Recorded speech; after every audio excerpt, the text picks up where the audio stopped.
क्या परिचय होता है आपका? मोहम्मद शाकिर, झारखंड प्रदेश अध्यक्ष, ऑल इंडिया मजलिस इत्तेहादुल मुस्लिमीन। किस चीज़ को लेकर सर क्षेत्र भ्रमण कर रहे हैं आप? स्वाभाविक है, चुनाव का मौसम है। इस किशनगंज में एमपी का चुनाव है। हमारे कैंडिडेट अख्तरुल इमान साहब जो आमौर से विधायक भी हैं, उनकी कैंपेनिंग के लिए हम लोग आए हुए हैं। तो अब तक सर कितने जगह का आपके हमने कई जगह का दौरा, बहुत जगहों का दौरा किया। और कल तो एक मीडिया बंधु से बात हो रही थी, तो उन्होंने अपनी रिपोर्टिंग बताई, एक सर्वे रिपोर्ट बताई कि आज की डेट में, कल की बात मैं कर रहा हूँ, कि 60% प्लस पे अख्तरुल इमान साहब अकेले चल रहे हैं। 40% में जेडीयू और कांग्रेस के कैंडिडेट है। अब उसमें 40% में 30% 30-10 का रेशियो है, 25-15 का रेशियो है, 20-20 का रेशियो है, गॉड नोस।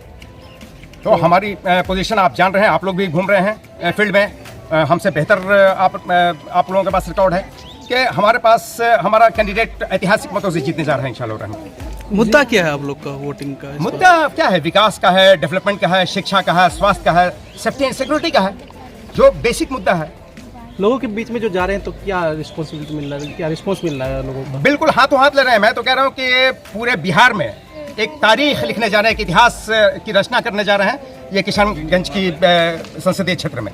ऐतिहासिक बदल जीते। ये जो लोकसभा क्षेत्र है यहाँ, मतलब ऐसे तो 12 उम्मीदवार हैं, लेकिन 3 उम्मीदवार हैं, तो आप अपने सामने में किसे प्रतिद्वंदी के रूप में मानते हैं? देखिए, सामने में कुछ लोग कंफ्यूजन क्रिएट कर रहे हैं कि हमारी लड़ाई कांग्रेस से, कांग्रेस अपनी जमानत बचाने के लिए लड़ रहे हैं। हमारी लड़ाई जेडीयू जो बीजेपी अलायंस पार्टनर है, उनसे हमारी लड़ाई है, लेकिन वो लड़ाई में हमसे कहीं वो नहीं है। अब आप बताएं कि आपकी रिपोर्ट है कि 60% पे हम हैं, तो आप अंदाजा लगाए आने वाले, आप जानते हैं 2-3 दिनों पहले, चुनाव के 2-3 दिन पहले क्लियर रिपोर्ट आती है, तो उसमें हम 80% प्लस भी जा रहे हैं। और हमारे बैरिस्टर सुधीर वैसे सब जो हमारे राष्ट्रीय अध्यक्ष हैं, वो भी कल आ चुके हैं। आज से उनका प्रोग्राम शुरू है। आप देखेंगे कि ये इतना पिक पे जाएगी, 80% प्लस पे हम एक तरफा हमारा वोट होगा इंशाल्लाह। क्या परिचय? राणा रंजीत सिंह, शिवहर लोकसभा का निवासी और वहाँ का AIMM का प्रत्याशी। अभी आप किशनगंज लोकसभा में आए हैं। बिल्कुल, अख्तरुल इमाम साहब के बारे में सुना था कि जो जुनून वहाँ ज़मीनी जुनून जो पैदा हुआ है, जो क्रांतिकारी फैसला किशनगंज देने जा रही है, वही देखने, सीखने, समझने। और हम लोग के गार्जियन, यहाँ के प्रदेश अध्यक्ष अख्तरुल इमाम साहब के लिए वोट मांगने भी आए थे और सीखने की भाई किस तरीके से उन्होंने इस जुनून को पैदा किया कि एक एक व्यक्ति के जबान पे केवल अख्तरुल इमाम है। और इस बार लाखों की वोट से वो जीतने जा रहे हैं। और यही माहौल, यही जज्बा जो है हम लोग शिवहर संसदीय क्षेत्र में भी जगाने का प्रयास करेंगे। काफ़ी हद तक उसमें सफल भी हुए हैं। वही देखने सीखने हम लोग किशनगंज आए। आरोप लगता है कि MIM मुसलमानों की पार्टी है, इस पर क्या कहें? देखिए, अगर मेरा नाम राणा रंजीत सिंह है, मैं एक राजपूत हूँ, एक हिंदू हूँ, अगर मुझे मौका दिया जा रहा है और पूरा अक़लियत समाज शिवहर में मेरे साथ, मेरे सपोर्ट में, तो इंशाल्लाह एक कदम ओवैसी साहब ने बढ़ाया है, हिंदू भाई 10 कदम आगे बढ़ाएंगे और इस फैसले का स्वागत करेंगे।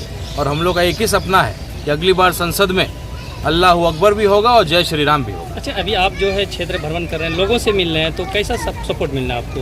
देखिए, मेरे लिए तो ये नया जगह है, मैं चंपारण से आता हूँ, लेकिन एक एक व्यक्ति, हम लोग अनजान होकर के भी हम लोगों ने पूछा लोगों से कि भाई क्या लग रहा है, कौन जीतेगा। हम लोग पत्रकार हैं या कुछ भी तरीके से हम लोगों ने बातें निकालने का प्रयास किया, तो 99% लोगों ने बोला कि अख्तरुल इमाम साहब को, असदुद्दीन ओवैसी साहब को, MIM जो सही मायने में अक़लियत की चिंता करती है, वो NRC हो और कोई भी मुद्दा हो, सदन में मोदी जी से लड़ने का कुव्वत, ताकत केवल एक ही शेर में, जिसका नाम असदुद्दीन ओवैसी है। बाकी लोग आएंगे, वोट मांगेंगे और अपने अपने जगह, अपने घर चले जाएंगे। लड़ने वाला कोई नहीं है। सबसे ताकतवर कौम मुस्लिम समाज है, अक़लियत है, और आज सबसे बदहाल स्थिति में है सियासत में, चूँकि मजबूरी था, कोई विकल्प नहीं था।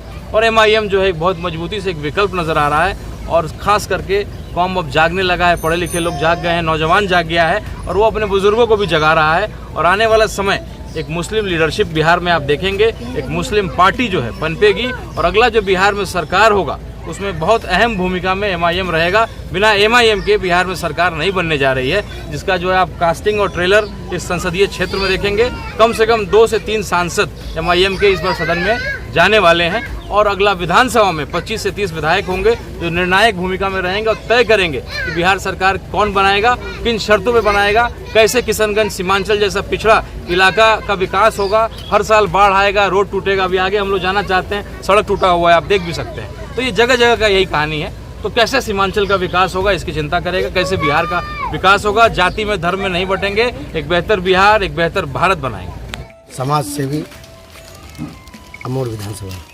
अच्छा, आज ही आप लोग क्षेत्र भ्रमण में निकले थे, तो क्या मिल रहा है आप लोग को यहाँ पे ग्रामीणों का जो रिस्पॉन्स मिल रहा है किस तरह का? देखिए, लोकसभा किशनगंज ने ये ठान लिया है कि जो हमारी बिछड़ों की आवाज़ बन के जो उभरा है, आवाम मुकम्मल तौर से उसके साथ है। उसका नाम है अख्तरुल ईमान, जो अमोर विधानसभा का एमएलए भी है। और अमोर विधानसभा वासियों ने ये ठान लिया है कि हमें अख्तरुल ईमान को दिल्ली भेजना है और यहाँ का सांसद चुनना है। और किशनगंज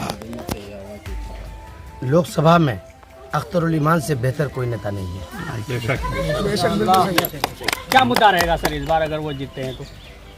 गरीबों की, बिछड़ों की एक आवाज़ है वो।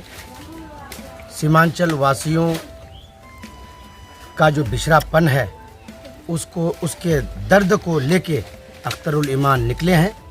और सीमांचल वासी जो नदी में बह रहे हैं, जो कटान और धसान के जद में घरों को लुटवा चुके हैं, उसका कोई पूछने वाला नहीं था। आज अगर कोई दर्द लेके आया है तो उसका नाम अख्तरुल ईमान है।